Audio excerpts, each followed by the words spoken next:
উপদেষ্টা মাহফুজ আলমের বক্তব্যের জবাব দিয়েছেন ইসলামী আন্দোলনের মহাসচিব মাওলানা ইউনুস আহমদ।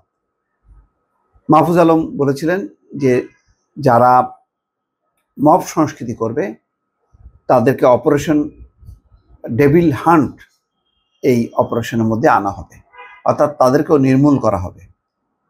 সেই বক্তব্যের উত্তরে ইসলামী আন্দোলনের পক্ষ থেকে বলা হচ্ছে যে বই মেলায় মবের মতো উস্কানিমূলক অবস্থা কেন তৈরি হলো, অর্থাৎ কেন এটি পরিস্থিতি তৈরি হলো যে সেখানে মব তৈরি হবে। তসলিমা নাসরিনের বই বিক্রি কেন হলো, এটা হচ্ছে ইসলামী আন্দোলনের মহাসচিবের বক্তব্য। যদি তসলিমা নাসরিনের মতন দেশদ্রোহীর বই বিক্রি করা না হতো তাহলে এই পরিস্থিতির উদ্ভব করতো না। সেই কারণেই এই মবের অবস্থা তৈরি হয়েছে, যেটার বিরুদ্ধে বক্তব্য রেখেছেন মাহফুজ আলম।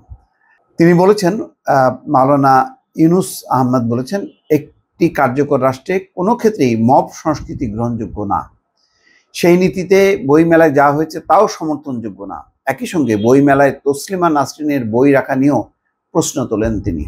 মঙ্গলবার বিবৃতিতে ইউনুস আহমদ বলছেন যে কার্যকর রাষ্ট্রে কোনো ক্ষেত্রেই মব সংস্কৃতি গ্রহণযোগ্য নয়। সেই নীতিতে গতকাল বইমেলায় যা হয়েছে তাও সমর্থনযোগ্য নয়।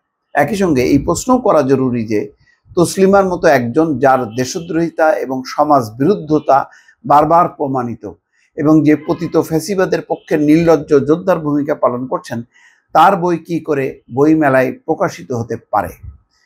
কোন সাহসে একটা প্রকাশনী তসলিমার মতো ব্যক্তির বই ছাপাতে পারে, সেই প্রশ্ন করাও জরুরি। তসলিমা নাসরিনের বই রাখা নিয়ে অমর একুশে বইমেলার সব্যসাচী নামের স্টলে গতকাল সোমবার বাকবিতণ্ডা এবং হট্টগোলের ঘটনা ঘটে। পরে ওই স্টল বন্ধ করে দেয় পুলিশ। স্টলে থাকা ব্যক্তিকে ঘটনাস্থল থেকে পুলিশ কন্ট্রোলে নেওয়া হয়। ওই স্টলের বিরুদ্ধে নাস্তিকতা প্রচারের অভিযোগ তুলে সেটি ঘুরে দেওয়ার আহ্বান জানিয়ে গত রোববার থেকে সামাজিক যোগাযোগ মাধ্যমে একাধিক পোস্ট দেওয়া হচ্ছিল। এই প্রসঙ্গে ইসলামী আন্দোলনের মহাসচিব বলছেন, গতকাল যা হয়েছে এই প্রতিক্রিয়ার ধরন নিয়ে প্রশ্ন তোলা যেতে পারে, তবে তার চেয়েও গুরুত্বপূর্ণ হলো এমন উস্কানিমূলক ক্রিয়া তৈরি হলো কেন।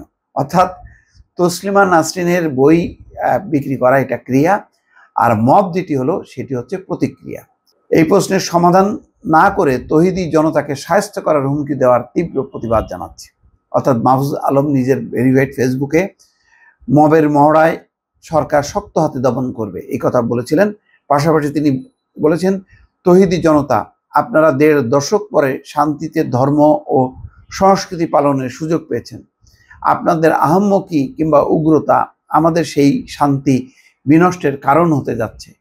জুলুম করা থেকে বিরত থাকেন, নইলে আপনাদের উপর জুলুম অবধারিত হবে। লা তাজলিমুনা ওয়া তুজলামুনা, জুলুম করবেন না, জুলুমের শিকারও হবেন না, এটাই আপনাদের কাছে শেষ অনুরোধ। এই ছিল বক্তব্য। এই বক্তব্যের প্রতিক্রিয়ায় ইসলামী আন্দোলনের মহাসচিব বলছেন, অবশ্য পরে তিনি বলেছেন, তিনি সতর্ক করেছেন, তিনি কাউকে হুমকি দেননি। মাহফুজ আলম বলেছেন তিনি আসলে এটা সবাইকে সতর্ক করছেন যাতে এই কার্যক্রমগুলো আর না হয়। দর্শক ভালো থাকবেন, আল্লাহ হাফেজ।